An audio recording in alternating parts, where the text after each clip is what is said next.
Hi everyone, and welcome to this webinar, The Brain Drain Phenomenon, a youth talk involving Italy, Albania, Georgia, and North Macedonia. Thank you all for being here and for participating to this great webinar. I will briefly introduce myself. My name is Giulia Gianelletti and I'm representing Mondo Internazionale. Mondo Internazionale is a reality made by young people for young people. Our goal is to give young people the possibility to develop their skills and competences toward the work market. So we're dealing with some sort of topics which is very close to the one we will be talking about today, which is the brain drain phenomenon. But first of all, what is brain drain? The European Union defines brain drain as the loss suffered by a country as a result of emigration of a highly qualified person. So in this webinar, we will be talking about brain drain. We will be talking about the social, political, economic causes of brain drain and the same consequences, talking about why people emigrate and what are the reasons that bring a young person specifically moving to another country for better opportunities. And we will be doing it in the best way possible because we will be asking them. We will be talking among young people, for young people, once again, about this very important phenomenon. So I would like to thank our panelists that are here today. And as I told you, it's going to be an international talk, very informal among young people. We have with us Abdi. She is an international consultant for the International Organization for Migration, and she's representing Albania. We have Giuliano Konda, is a lawyer representing Albania as well. We have Gabelia, regional representative and youth activist at Academy for Peace and Development from Georgia. We have Sara Risteska, International Relations Officer at the European Youth Association, coming from North Macedonia. And last but not least, we have Alberto Gollin, Policy Analyst at Mondo Internazionale, coming from Italy.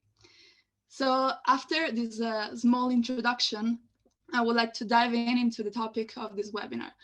First of all, the main point regarding brain drain, of course, regarding brain drain for young people are the conditions that young people live in their own countries, and specifically the work conditions. So this is the first question for you guys. Would you like to introduce what are the work conditions for young people in your country and discuss about it? I will leave you the floor. So whoever wants to begin, go for it. And let's begin. Shall I start? Okay, so hi everyone. I will talk about Albania, and I will start making a short analysis first because, of course, there are causes that lead to working conditions. So I'll make you also an introduction for Albania for those who don't know much about it. Well, Albania is generally a young country. Its population median age is around 34 or 35 years old, based on the Albanian demographics profile of 2020. Therefore, youth employment is a must due to the large number they represent in the society. Due to the political past of Albania, and here I refer to the communist regime, a lot of money of the Albanian families, be it upper class, middle class, or people with low incomes, are invested in education. There is this urge towards education that can be found anywhere. It's a sacrifice to educate the children and support them financially, which sometimes goes also beyond the limits. This is, of course, to be appreciated, and it talks a lot about the values of Albanians and their inner desire to make progress. Education was somehow prohibited to one generation before us. If you weren't a good model of the Communist Party or you had a bad biography, even if you were a genius, chances were that you wouldn't access education or you would have choices that weren't convenient. I made this prior introduction to present the chaos of the job market in Albania, which is luckily being stabilized in the recent years. There's a lot of improvement, and trust me, it wasn't easy to manage all this. So what happened? What happened during the fragile years of democracy and what was born after 2005 with the education system was the one that we so-called the scheme of stealing money from Albanian. It was disastrous, and I will paraphrase it as a betrayal of all of Albanian families. It's a phenomenon that made the politician businessmen. They knew the weak point of Albanians. They knew their weak point towards higher education, and they offer it almost for free. Many universities raised from dust in a very short period of time. You didn't have to go at the university. You could get your diploma with just some good contacts. What was important was only to have it in your pocket. Like that, you could easily start a job in public administration. A chaos, I would paraphrase it again, an anti-Albanian movement. What it produced unprepared public administration, people with graduation only in law and economics. I repeat, even without going at the university, you could get a master's degree. So what does this do to a country? Even a fool in politics knows the boomerang it can cause. It has a bad effect in the working conditions. On the other hand, the public faculties which provide a good learning system, even in times of chaos, did another mistake. The quotas selected in public universities were totally unstudied. Without a clear vision of Albanian economy, what the market needed. People were only focused on social sciences and economics. And the Albanian economy is not only about this. What about engineering? What about water management? Albania has a 365-kilometer water line, and we don't produce engineers of water and maritime policies. There wasn't a focus. Agriculture, IT, transport, soft skills, and professional education. They were almost empty, and no one wanted to go there. It was undervalued also due to the priorities of the governments of that time. So what I want to mention by this is that what it produced has effects also today. You can find waiters in Albania. For sure, they have a master in economics or a master in laws. And what is the pity is that they know 3 European languages for sure. With a high number of graduates coming both from public and private universities, there's for sure not enough space to accommodate them and give them a proper job. So I sometimes need a job, and we have to thank the Italian friends for opening the call centers so that they can somehow get a temporary job, which of course doesn't match their priorities. So beyond this job, neither the best government in the world can fix it with the fingertips. It's a process that takes time, and not because I am an optimist in nature, but it is progressing for good, and the situation is step by step stabilized. As well as you can imagine, it produced a major effect also in brain drain phenomena due to the chaos it created in the education system. Now, if we look at it, it's very easy to point fingers at one another. Politicians do that a lot, but who produced the chaos in the Albanian education system and in the work system? Which is the root of the problem? Of course, a young person full of potential would like to get the best and not waste his lifetime working in call centers or, in the best case, in public administration. But this is what the educational system produced. This is what we have now. And I will continue later to give a continuity to this opinion. This is basically the situation right now with the young people in Albania, which I think has the root effects long ago. But is to sum it up, is getting better. As a neighboring country, we're kind of sharing similar challenges regarding the working conditions of young people. And when I'm talking about the working conditions that I want to describe them, I will start from one unpleasant side of the working condition, and that is the youth unemployment in North Macedonia as a direct cause of the brain drain that we are facing. Youth unemployment rate in North Macedonia for 2020 was 37.75%. That demonstrates a growing trend of unemployment. According to the World Bank research, in Macedonia, it takes an average 2.5 years from graduation to finding a stable job with which young people are usually satisfied. And such conditions are a result of several factors. The insufficient number of jobs to absorb the offer of young people on the labor market, the mismatch that we have between the needs of the employees and the qualifications of the labor force arising from the educational system, as you have mentioned, Dana, the unwillingness of the employers to provide funds to cover the costs of job trainings for young people who do not have a work experience, the lack of work experience, as well as system for providing practical work for the registered unemployed persons, and the lack of non-formal education and training.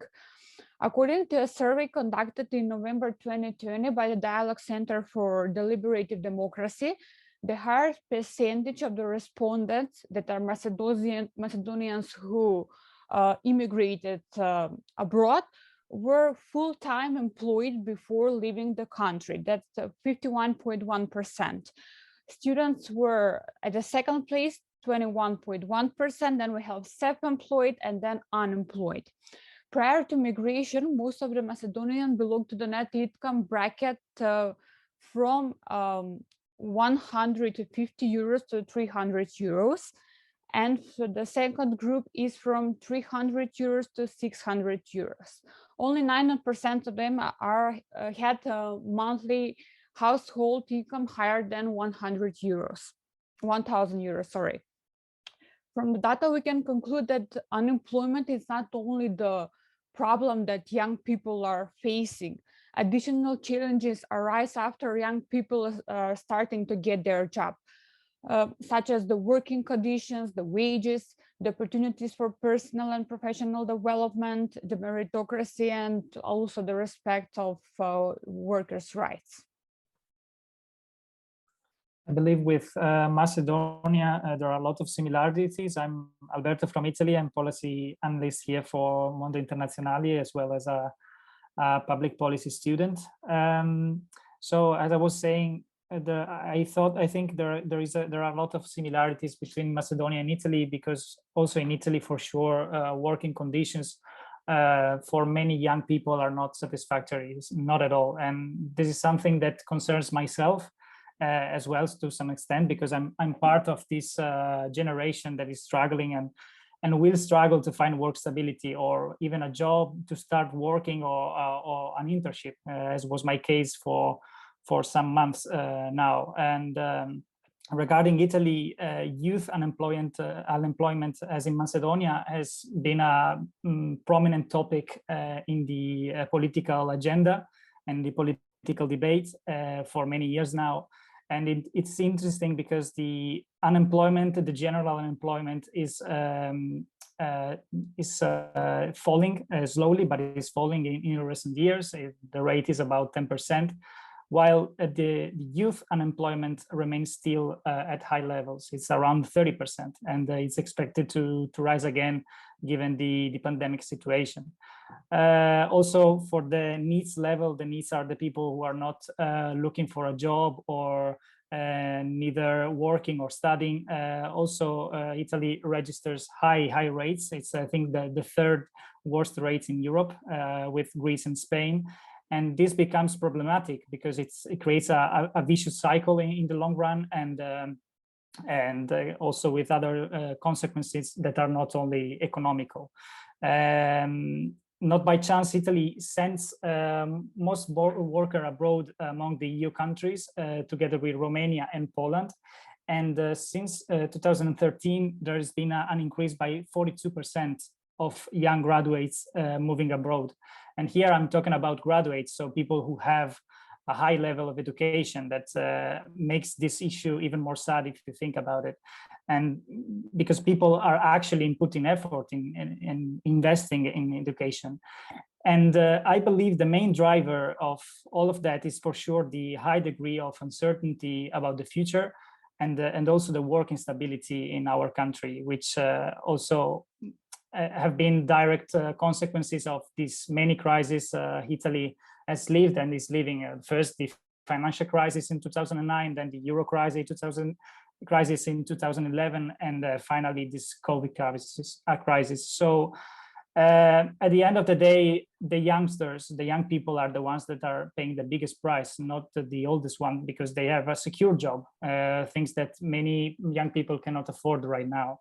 And as said before, this difficulty is in just entering the labor market, not maintaining a job. It's difficult to enter the labor market, are then reflected in other issues like the low birth rate in Italy, the widening of social differences that are already present in our country, the gender disparity in workplaces, also the difficulty is in becoming independent. For example, many other European countries, people like me, 24 years old, already have an independent life or can afford a house. I don't, for example. I live still with my parents, and as me and many other Italians.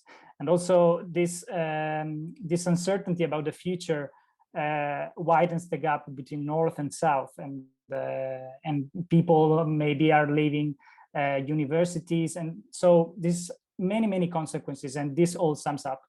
And nevertheless, in 2020, there's been an increase of people coming back from Italy, from abroad to Italy, and this is of course due to the restriction of the COVID pandemic. So they were forced to do it in some ways, but the government must try to capitalize on that, and so the ones that return can be alive here in Italy, and also has to work to prevent that other young people go abroad and stabilize abroad. And I think these are common things that happen also to other countries. So yeah, maybe this is a hint for other panelists to go on. Yeah, I give my point of view. I'm Albanian, but I grew up in Italy, and for this reason I have two different point of view. I think the main point is how do we overcome the division in Europe? We have now a division between Northern Europe and Southern Europe. It's clear. Exists now in 2021, exists the division, and it's not easy to overcome, but I think the condition of young people vary from state to state, and it's not easy to find the right way, but exists now, exists a different solution, and I think the main point is the wages. We know there are very different between Italy to Germany or Albania to Greece. I think we start from the wage and the opportunity in the world of work and the system.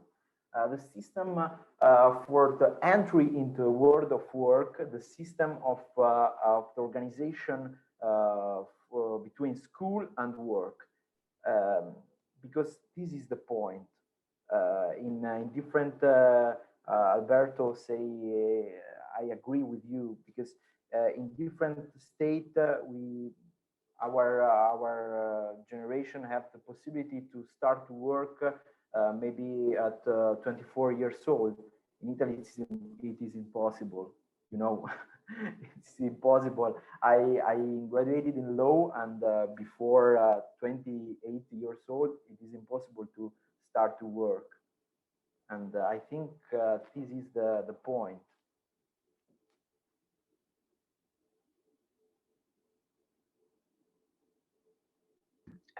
Yeah, I also would like to mention some facts about Georgia. The population in Georgia is up to 4 million people, and we also suffer from unemployment, as you already mentioned, and that's a huge problem for Georgians. Regarding to the issue and regarding to the working conditions in Georgia, youth suffers from that too, because we have this kind of situation, for example, that youth can't work for more than a couple of hours per day because of some various things, for example, for studying for university, school. So they need the job which is appropriate to them. And here I'm talking about the part-time job, and in the place where I live, in my region, this is such a big problem. And as a fact, we don't even have such kind of work. And other people who are like graduated from the university, from my point of view, they have two options. One is to be out of the work, and the other is to agree to a low-paying job. Because in many cases, conditions are not relevant to youth, as you already mentioned about your countries. For example, imagine the situation if you have just graduated from the university and if you are like looking for a job, it's such a complicated because the basic requirements are often several years of work experience. And that's nonsense, because the person who is 22 years old, for example, and is just graduated, how he or she is possible to have 5 years of working experience is like a nonsense. So that's why the youth in Georgia suffers from this, and that's why we don't have a lot kind of jobs, and especially I'm talking about the region where I live. And it's the west part of the Georgia, and here we have this problem. And also the other all problems that you mentioned about your countries are such connected, and I was like thinking that, oh, they are talking about Georgia because it's like so connected. And I think that we here, the people who are here today, are like seeing that every country is connected, and every country have some kind of somehow the same problems regarding to the issue, and every country suffers from this working experience and working conditions for, especially for the youth.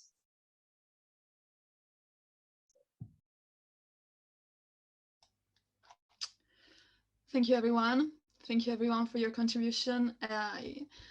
I would like to underline what Ani just said, because it is indeed true that everything you said has something in common. There are a lot of convergences among what you said, which is somehow relieving, somehow kind of sad, because of course it underlines a situation which is bad, in which young people are struggling, entering the work market and gaining independence, and being satisfied and qualified for the type of education they worked for. So of course, it's something we really need to think of and discuss about, and we are here to do that. I personally also lived throughout this kind of experiences, because I was also born in Italy, but I've been having several experiences abroad, and I do see myself living abroad as something more likely of me living in Italy. Of course, I'm still young, but going through the type of job searching or internship searching, I do understand the struggle and the difficulties in finding something that actually represents the kind of effort that a young person has been making up until moment throughout education and formation. And this can be a struggle for many of us. So I would like to connect this whole discussion about working conditions for young people to the actual topic of the webinar, which is brain drain. So as we said, brain drain lead people to emigrate from their own countries, looking for better opportunities and just better lives in several ways.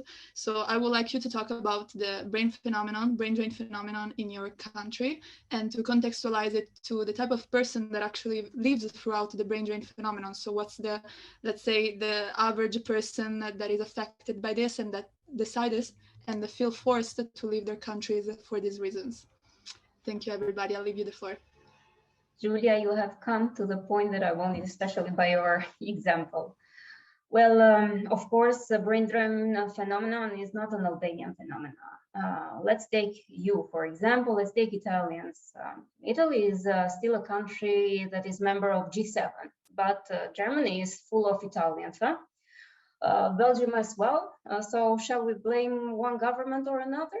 No, it's a continuous process. At some point of history, Germany made smart decisions towards economy, and it provided better opportunities that Italy cannot provide to its high-skilled professionals. Humans will always run towards the best option. After all, we like it or not, we live in capitalism and life is fast and short, so we're all trying to get the most out of it.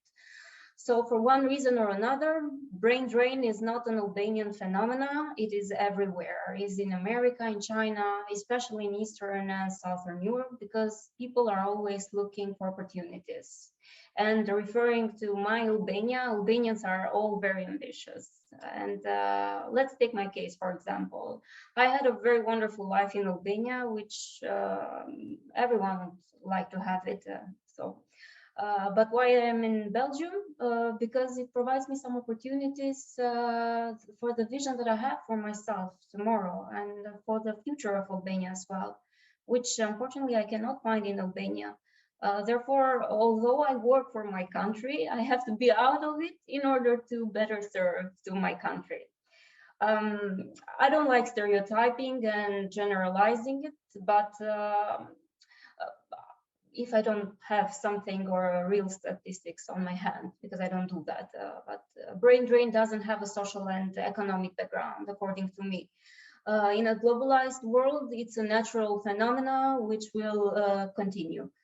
There are many ways to prevent it, and I'm happy that the Albanian government is committed to do that. I am personally profiting from a joint program of the United Nations and the Albanian government.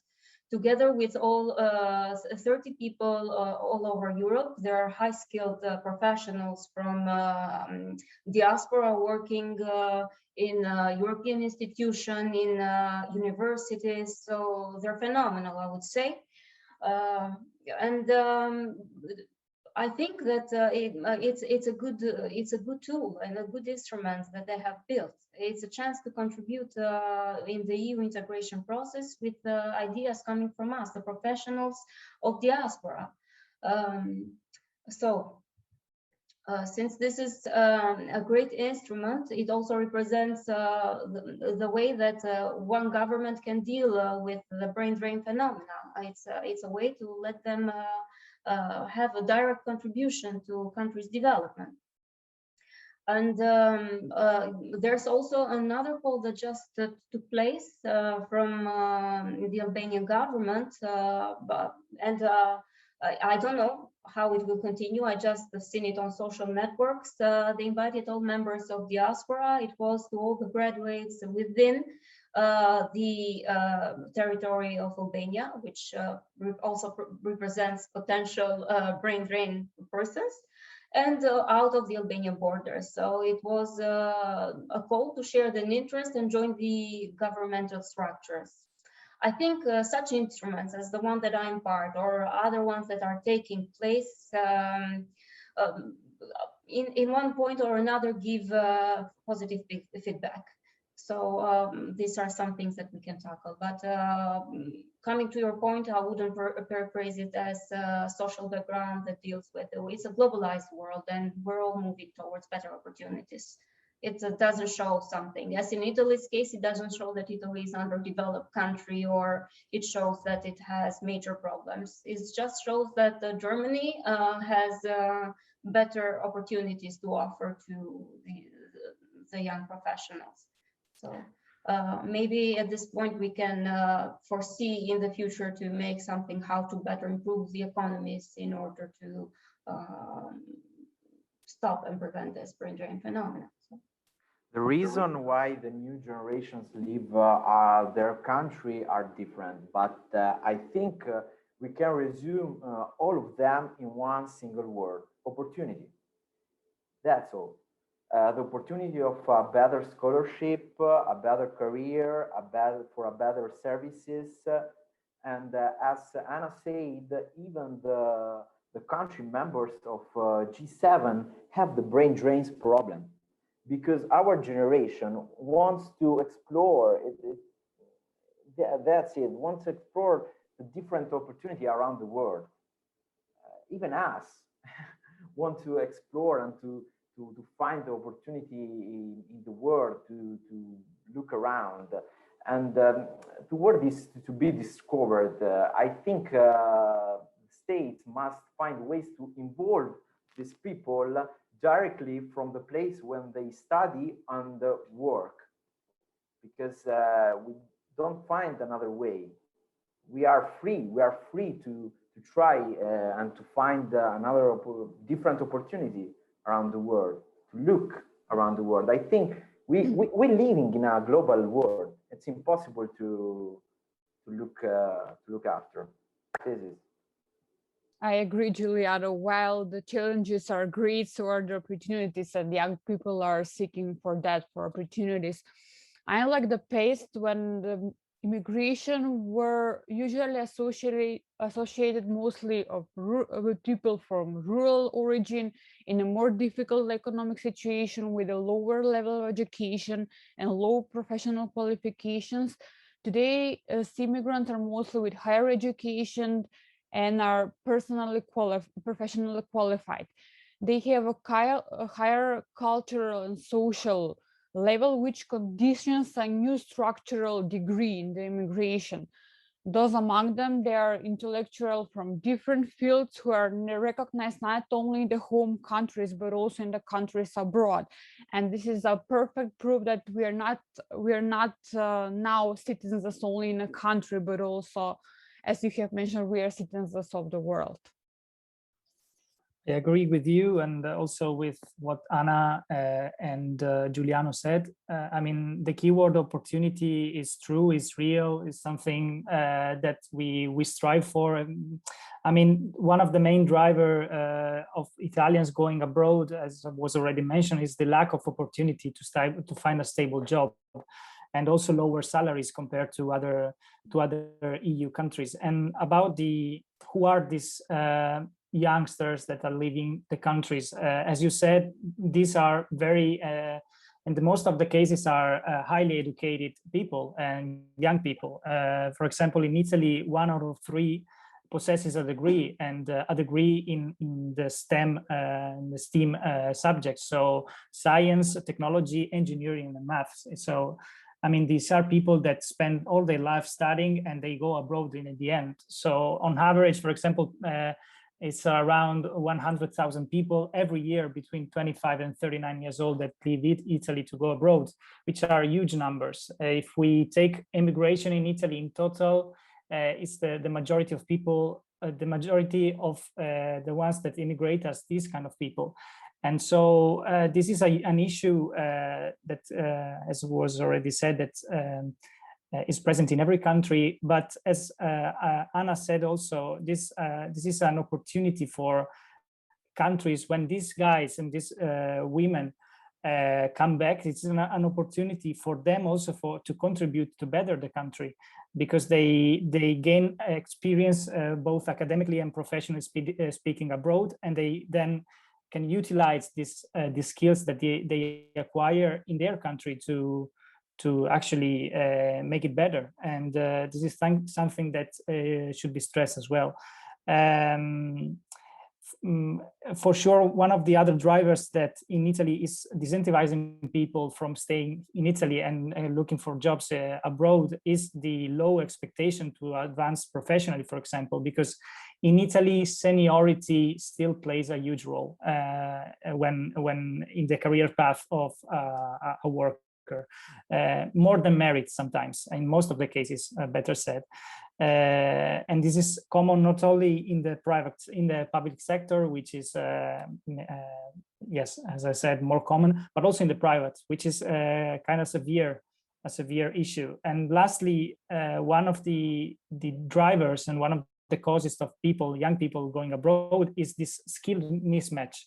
So with this, I mean that it's a mismatch between education, so what you learn at university, and the skills required in jobs, because there are many cases of qualified students with a master's, with 2 masters, that may have not possess the required skills for a job, especially lacking of digital skills. In fact, Italy has one of the lowest rate in digital skills in OECD countries, but also the other way around. So there is a low demand for competencies by firms, which means that there are difficulties for young workers that are very highly educated to find a position that suits their profile. So this may be frustrating, and one person can decide to go abroad, and as a consequence, he or she moves to another country and that recognizes the competencies. So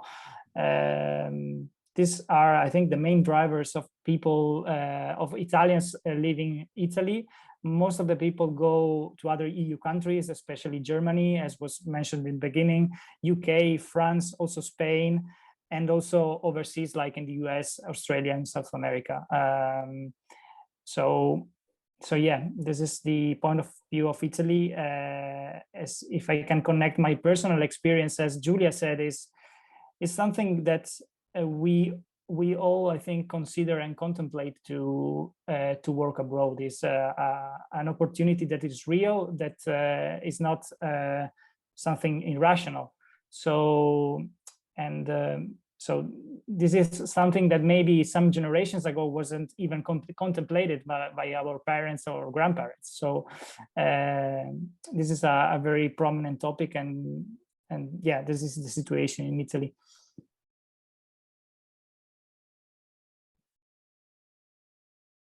Yeah, from a point of view, the brain drain phenomenon is not a new thing, and it started a while ago and it continues in every day.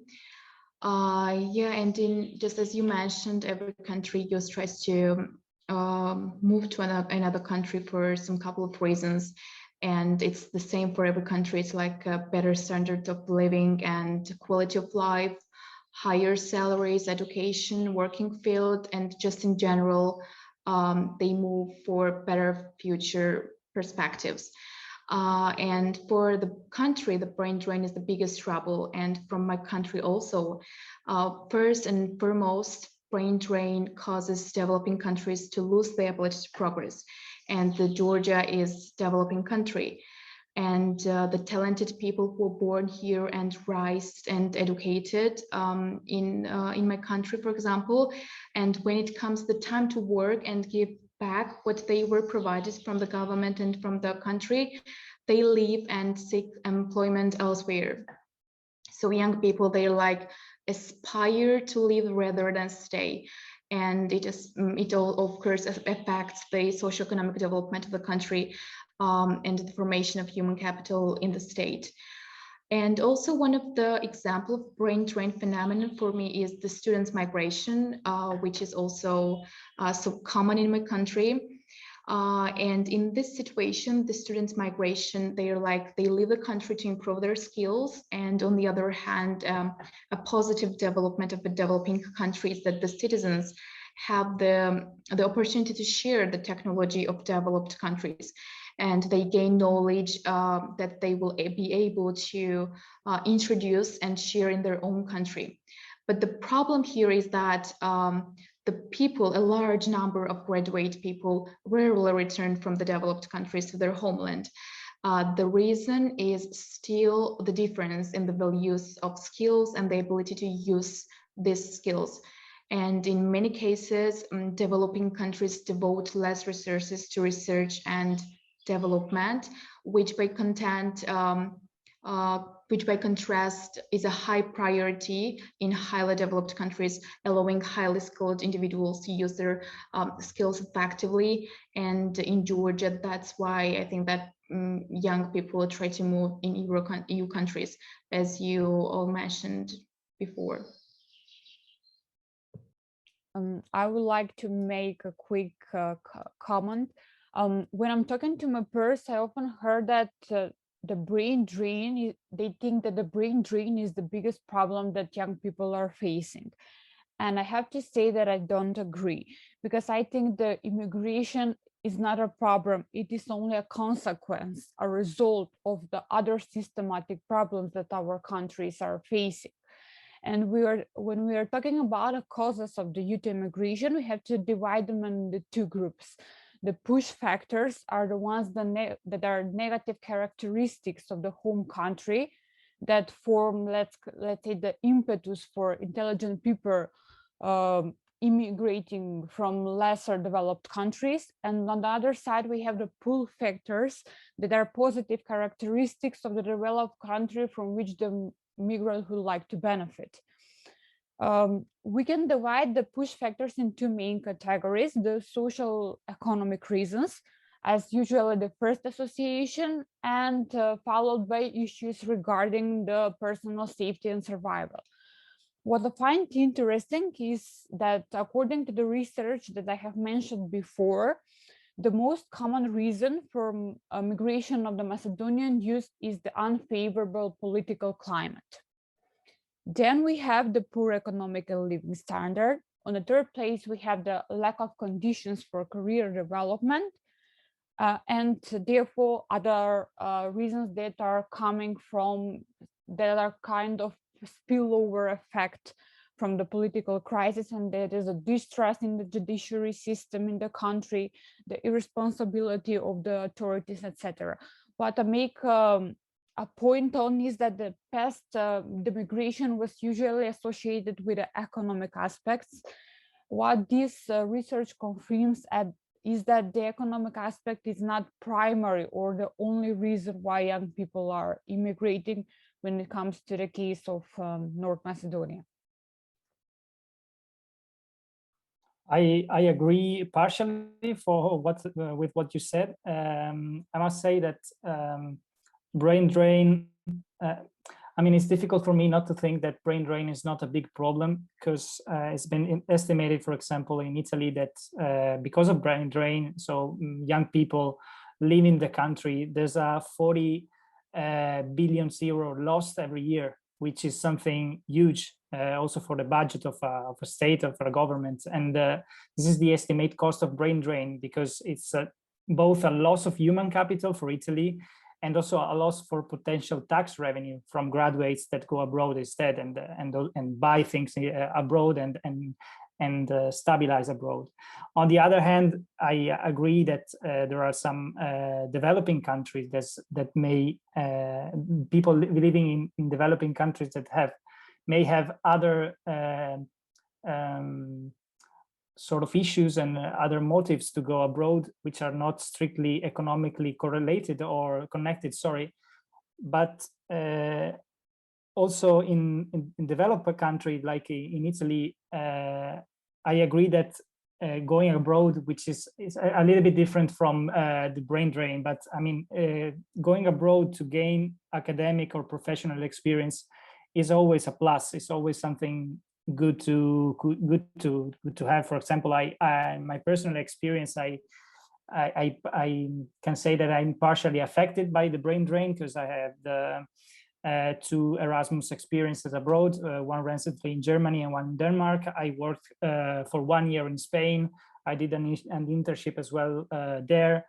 So I know what it's like to go abroad to study or to work. But the thing that I notice is that whenever I come back, I always can bring something new and I can contribute with what I learned abroad. So also from a CV point of view, I think it's I don't hide from it. It's recruiters in Italy, they value a lot the experiences you do abroad. So to conclude, I mean, brain drain, I think is an issue for Italy, not only from the economic point of view, but because there are a lot of people that don't come back, and so this is a value added that is not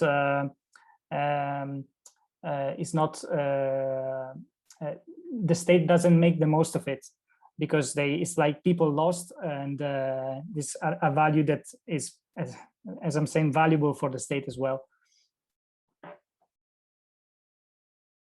For a development country, sorry, Giulia, but a little thing. For a development country, I think brain drain is fundamental, because you don't have the growth without new practices, without faces with a new experience. The real problem is when the people don't have the intention of returning to their country of origin, because their state does not offer them any opportunities. This is the real problem, not the brain drain, because the brain drain is very fundamental for the growth of this country, for the growth of Albania, North Macedonia, and similar of the states like this. The problem is that no returning back. This is the real problem. Thank you, Giuliano. This is exactly what I wanted to restate again, and that I'm happy you all stated it, because it's a natural phenomenon. It's a structural phenomenon, and as such, it should be faced and overcome.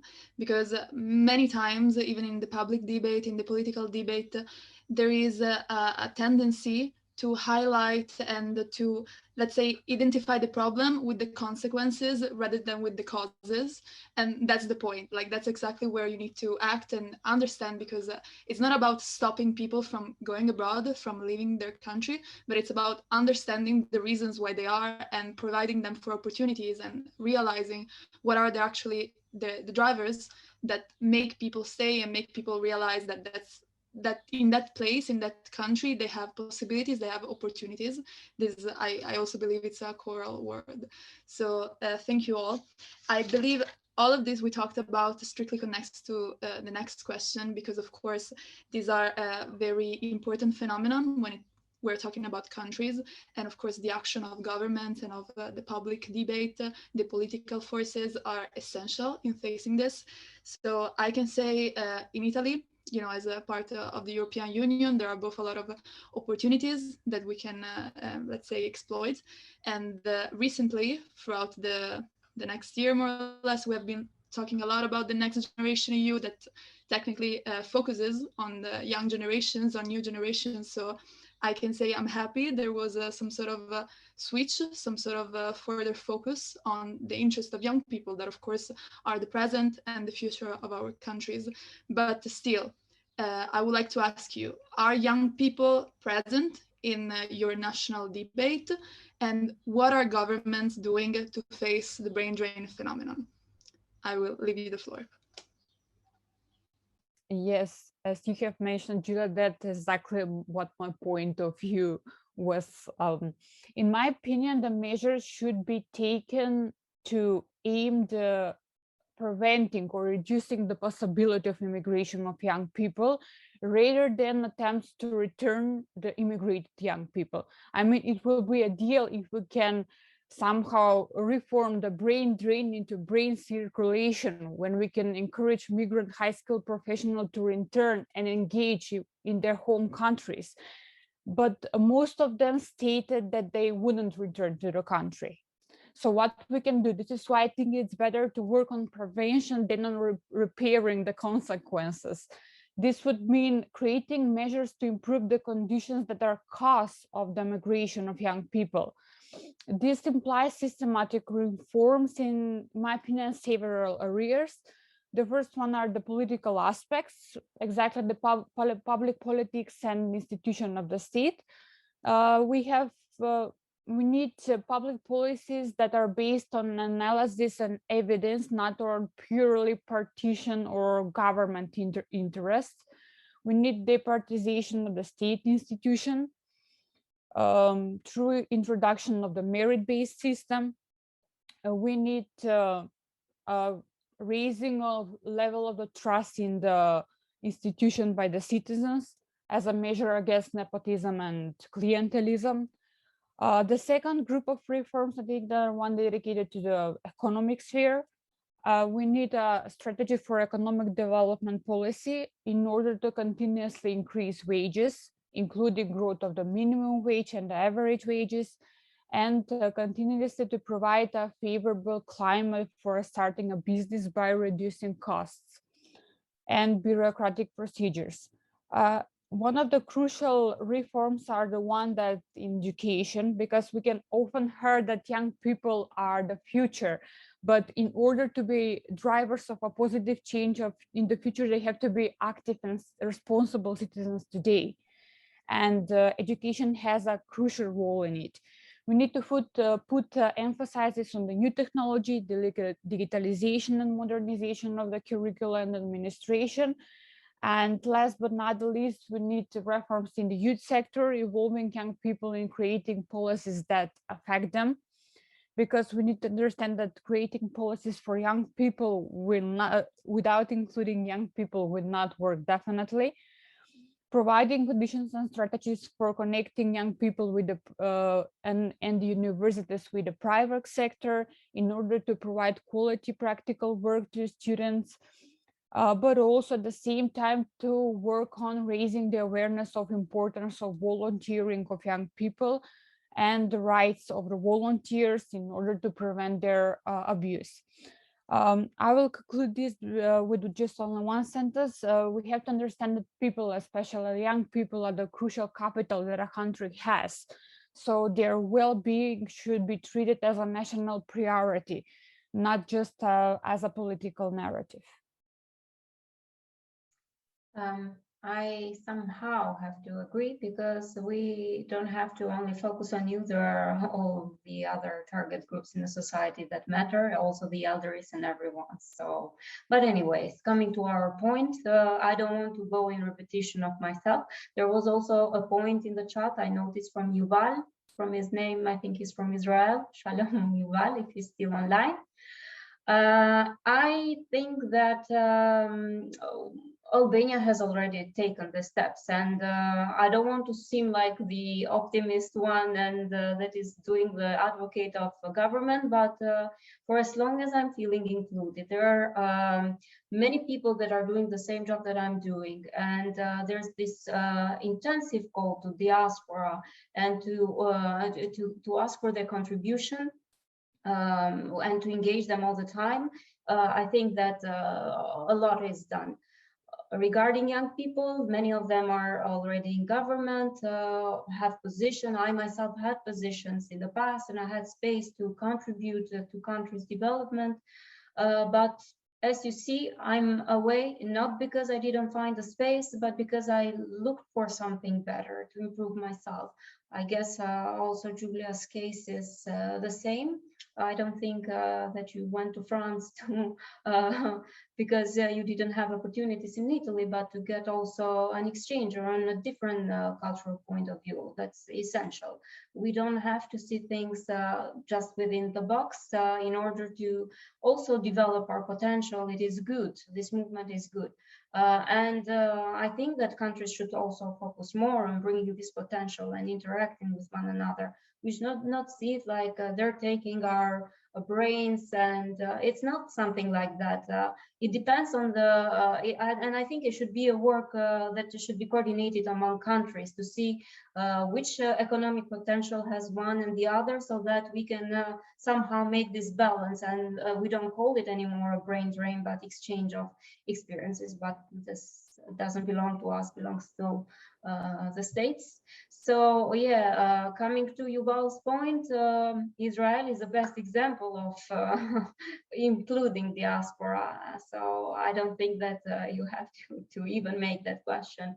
But for sure, if there's will from government, I don't think that people would refuse to contribute, be it to come back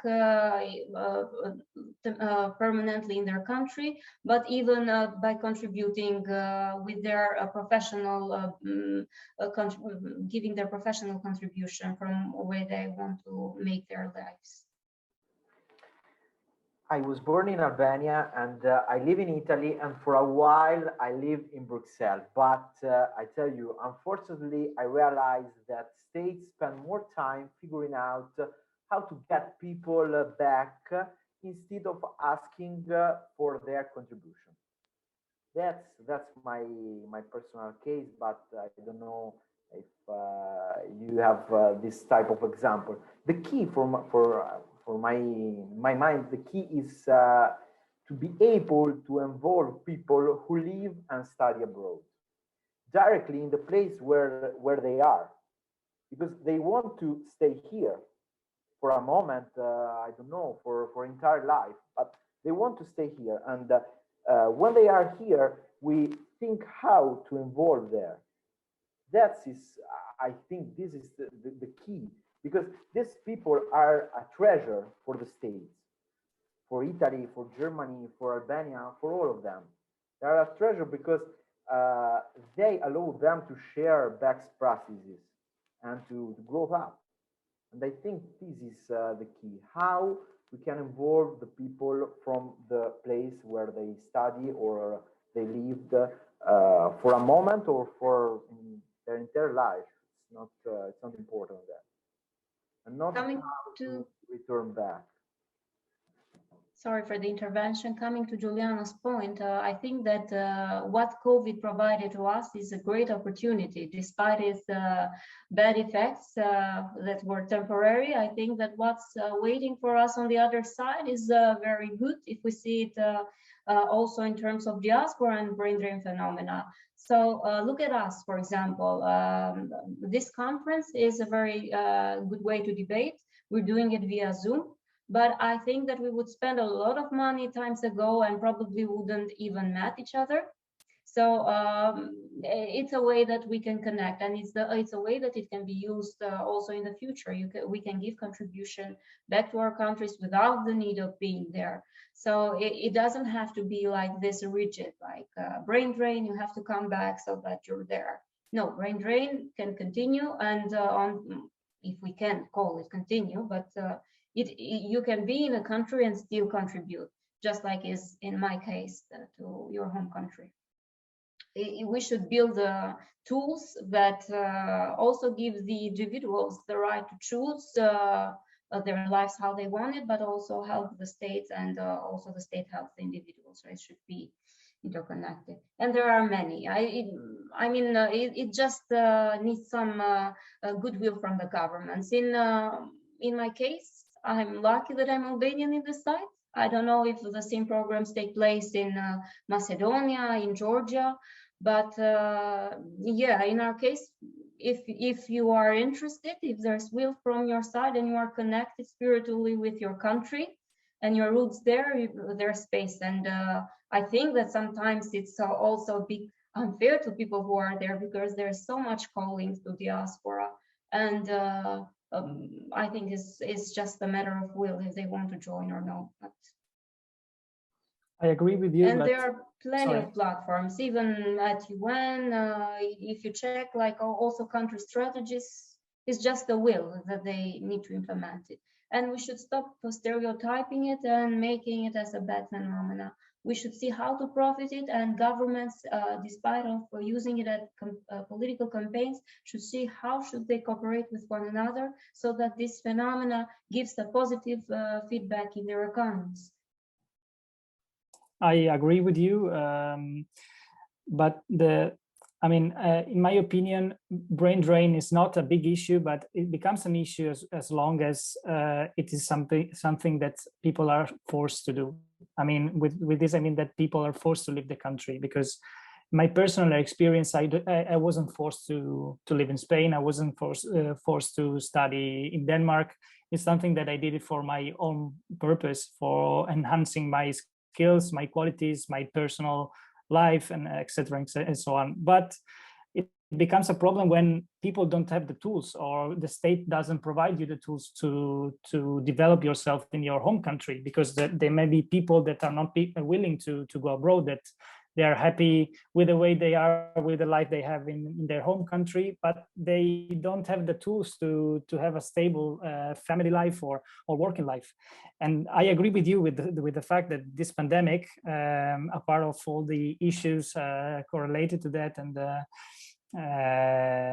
many people suffering, it gave us an opportunity, us as in this case, I'm trying to represent Italy, to provide, it's an opportunity for Italy to provide young people, and I include myself in the conversation, with the right instruments to lay the basis for potentially working and family lives in my country.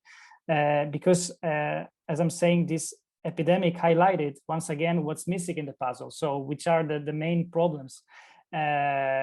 So if we have to talk about best practices of governments, one thing that must be done in every country, in every developed country as well, is having a strong and secure internet connection, which is something that we usually take for granted. But this pandemic, at least in Italy, showed that this is a real issue in some areas, especially in the southern region of the country.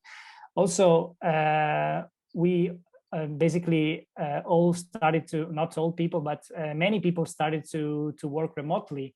And this has to be incentivized, but also regulated, because remote working seems to be welcomed by the majority of people to some degree, not fully. For example, I'm thinking about university. I'm a student, so I think lectures in presence are still value added with respect to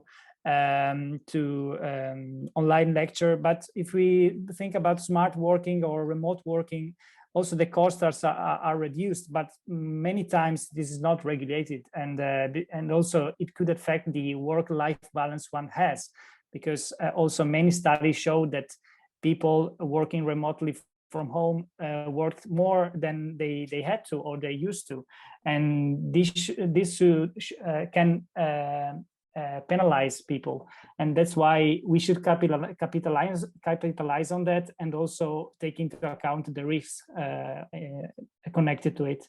And lastly, I think this pandemic, at least in Italy, highlighted once again the urgent need for structural reforms, and I'm mentioning faster bureaucracy, more transparency, high quality public services, career support for mothers, and so on. And the government will try to introduce, for example, some tax breaks, tax incentives, also mentoring support, in order to overcome this issue. As Giulia mentioned, the next generation EU will be trying to addressing these topics by emphasizing young people, but also topics like digitalization, innovation, ecological transition. These are all topics that we all know and are really, really important. And that's why I think the countries that are suffering, let's say, from brain drain should focus on these reforms. And this is a crucial point. These structural reforms to make the Italian economy grow again, and lay the basis for a virtuous change in the near future. So Italy can finally keep some of the youth at home, at least the ones that want to stay in this country.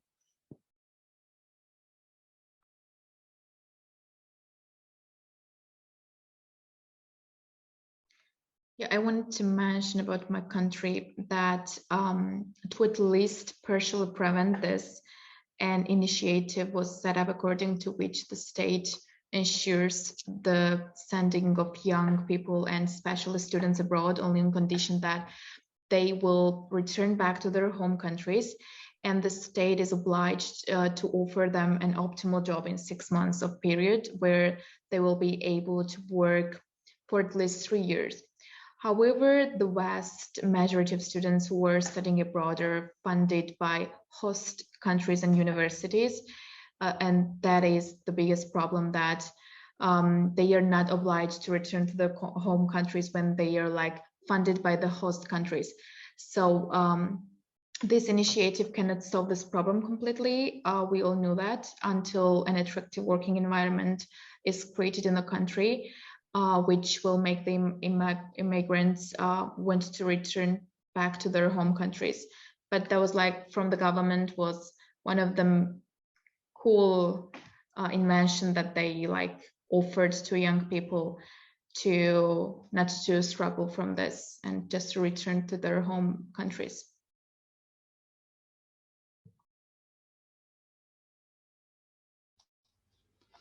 Thank you, Annie, and thank you everybody for your thoughts, for your idea. It's truly enriching, as enriching are the opportunities, of course, as we're talking about here, of brain drain. But I do state and do believe that opportunities abroad are great for students to enrich themselves, as we said, for students, for young people, that they can bring back. There are many cases, of course, we're talking about young people in general, but there are people that would like to stay and that cannot, people that would like to go abroad, people that go abroad and then come back. So, of course, it's good to differentiate and not to do stereotypes. I just would like to state for the people that are attending this webinar that if they want, they can write some questions, both here on Zoom and both on Facebook. And in the meantime, as people are thinking, I would like to go back to you guys, panelists, with a personal question. So we're all young. I would like to ask you, since we're talking about brain drain, we're talking about opportunities and the future, I would like to ask you personally, if you do see yourself living in your own country in the future, if you would like to, if you wouldn't like to, why, it depends.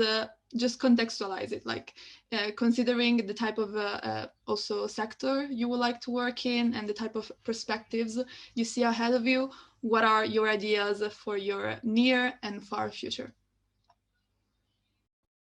Well, in my case, since I always started first, in my case, I want to continue contributing for Albania for the moment from here where I am, because I have plans and also my perspective is focused on, my career perspective is focused on Albania. But in order to achieve that, I have to stay here. And if in the future I plan to go there, well, the future is too far to talk about, but yes, because since I'm continuously working and giving contribution for it, it's a possibility that yes, but it depends also. But in any case, I would continue working for Albania.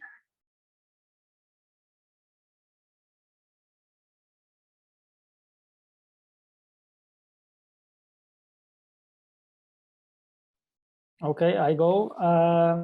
Well, it's a tough question, Julia, because it really depends on also some luck factors. I mean, if you're lucky enough to find a job that you really like in your home country, and if you really feel that the skills you acquire during your studies match with the skills required in the job. But in my case, at the moment, it's difficult to visualize myself here in Italy.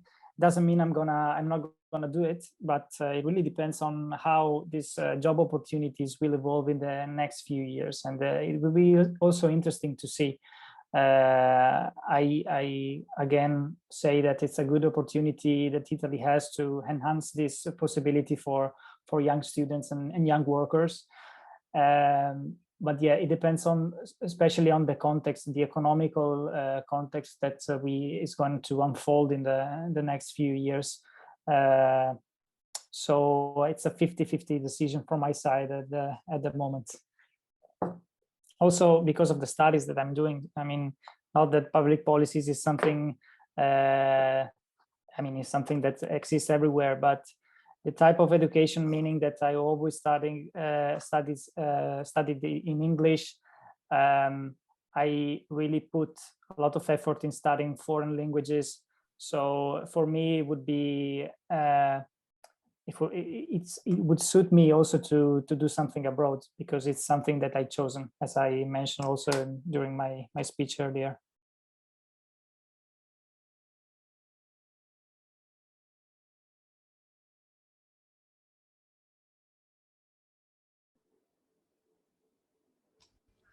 If you want, I can say mine. Personally, I also share the same point of view of Alberto, because it depends a lot on the opportunities, on the perspectives I will have. Because on one hand, I also like the idea of experiencing as much as I can of living abroad and just embracing all the multicultural opportunities that I may get in the future, work-like, but also personal growth-like. So it truly depends. My dimension stays European, so possibly I will still myself in Europe, but I also really love Italy, and I love the lifestyle, the Italian lifestyle. It's true. So I like prosciutto and mozzarella, though I'm kidding. But of course, I would like to stay here if there will be the opportunities, and so I'm definitely open. I know some people that are not. Some friends of mine are strictly looking forward to Italy, but as we talked about, this cannot always be the case. So, of course, share your points of view. Maybe there are some great Albanian food or Georgian food that you cannot not have in your future. So, Albania and Georgia it is. Well, we have burek, but I can live without. That's no problem. I like all. But Giuliano, because we've done a lot of projects with him, also towards this diaspora code, he promised me to to do some Albanian coffee. So we're fine. I really like all of type of food. I'm not a part of this. What is my country? I'm Italian, Albanian, and I was born in Albania. I grew up in Italy, and I lived for a time in Brussels. I think I would like to be able. Bad connection with Italy. No, I think we lost him. And he's living in the north, huh? Sorry, So guys. Alberto, that doesn't apply only to the south of Italy. You can hear me now? Yes. Now, yes. Okay. I don't know why. I tell you, I would like to be able to contribute for both states. I have both citizenship, and I want to do this to build a bridge. I feel I can contribute more for Albania by helping to give a European vision together with people like Anna, with extraordinary people like Anna. We can help accelerate to join of the European Union. I think this is possible. I want to do this. I want to give my contribution, and I hope one day we do another debate and tell something for the future and our result. Sorry for popping up again, because I'm not leaving space to the others. But this is a very good point, because everybody that has grown up in another country, they, even when they want to contribute, they want to do it with by giving some contribution by creating linkages with the country they grew up. For example, when I work with people that grew up, there is a case with a girl in Germany.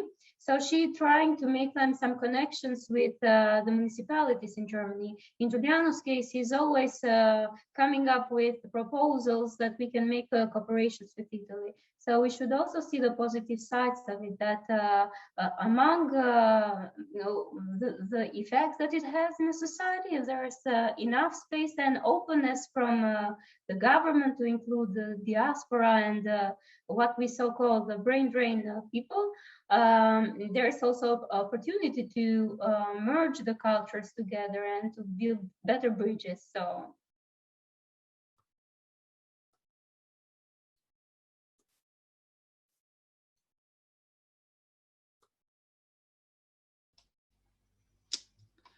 Okay, you guys.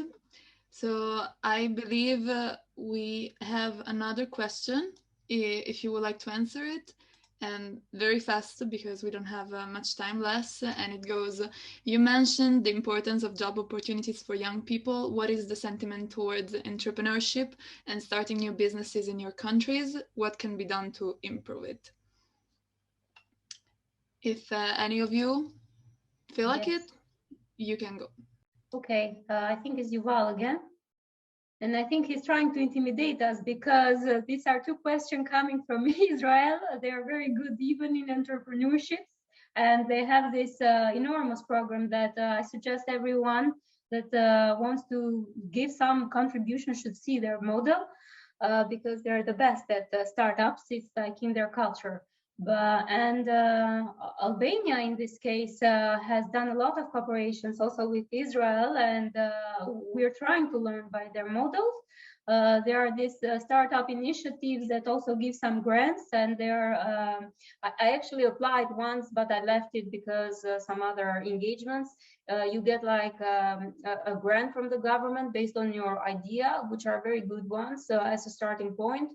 And you have financial advices, also legal advice is given for free from the government, but also the other programs that do this simultaneously. Some of them are also from UN that are also in cooperation with the Albanian government. And aside from the grant, as I said it, you get like free taxes for the first year, and these facilities that you get on advices side. So I think it's a good way to start something, but of course, how much they produce innovation as Israel does, well, but generally it has helped a lot on self-employment, and it has given positive effects in Albania's case, always. With the EU funds, many young people have been able to fund a startup. I think the European Union is crucial for creating opportunity in Europe and around the world. We have the possibility to use these funds to build a new startup, a new company, or to grow up an existing company. And I think this is a way to in Albania or in Italy to try to build a new company or new startup. I agree with you, Giuliano, about the role of the EU in trying to enhance and help young startuppers to kind of start something. I'm not an expert about it, so I'm maybe saying something wrong, but from my knowledge, in Italy, there are a lot of bright minds in Italy. I think it's quite known, and also the startup movements and the number of startups are increasing. There are also a lot of new degrees that kind of try to explain how to do startups. I mean, there are degrees in entrepreneurship, in innovation, and they're rising, and also a lot of initiatives from universities, for example. On the other hand, I believe, if I'm not wrong, that the state is not helping a lot with taxes and tax breaks, and that's why maybe these kind of categories are they feel a little bit left alone in some occasions. But I think it's the movement of startups is increasing and is improving year by year. So again, it depends on. So I think also the COVID situation from some sense didn't help, because we know that starting a startup is the toughest part of the cure. But then, yeah, when this pandemic will be over, or let's say partially mitigated, I think there will be also a further increase of it. So I'm looking forward. It's something that it's not of my perfect knowledge, but of course it's something interesting that I'm gonna fully support. But I agree with you that the EU should, or maybe already does play a role in helping people out. Yes, indeed, it plays a huge role. And one of the programs that EU is offering for the Western Balkans country is COSMA. It is an entrepreneurship program to support small or medium enterprises. It helps the companies to grow by facilitating their access to finance, improving the business environment, and also mentoring entrepreneurs and improving access to the EU market and beyond. It has shown as a really great measure.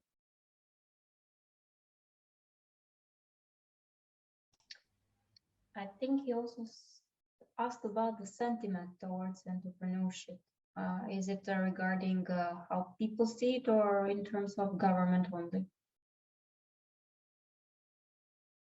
Because I think we should also highlight that it's entrepreneurship is something that you cannot just create it like that. It needs a lot of effort, and sometimes because that's why I mentioned the Albanian case. It's for in initial phase it was for innovative startups, but what they applied for was only coffees, to open some shops of clothes. So this was an innovation, but since there was the fund, they distributed it to people, because there weren't people that were doing real innovation with their proposals. So basically it's something that comes like, it's a creative process. It's with the people. It's not something that because it needs it's a long-term process. Like in Israel's case, it was cultivated in families since they were kids. It's not that something that starts just by a decision of the government, let's do this, and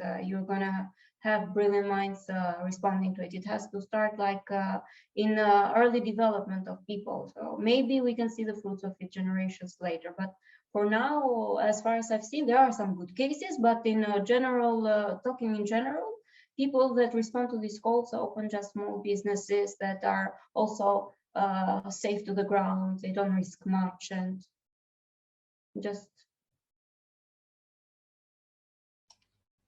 I don't know in Macedonia's case, because I know that there are some, I have some contacts, and I know that there are some similar initiatives. Are people creative, or they are just tend to go towards these startups that are more safe on the ground and things that you usually see, like small coffees, restaurants, shops?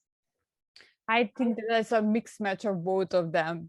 I see a tendency of creation, but it's somehow, it's still based on the ground, let's say. Mm-hmm. And in Georgia's case? Sorry? No, I was asking Annie to give us more information. I don't think that she's listening anyway. Okay, so thank you in the meantime, everybody, for your answers. I believe there are no more questions, so I think we can wrap it up. I would like, of course, to thank you all, my fabulous panelists, for participating and for contributing with your points of view, with your perspectives, and with your ideas.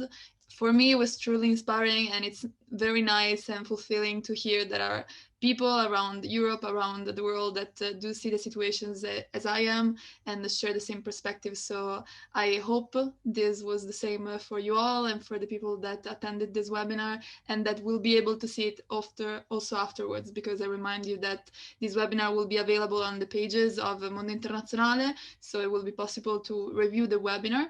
And in this way, I would like to say good evening, everybody. Thank you all for participating, and see you next time. Thank you. Ciao. Bye. Ciao, grazie. Thank you, everybody. Ciao, ciao. Thank you. Bye.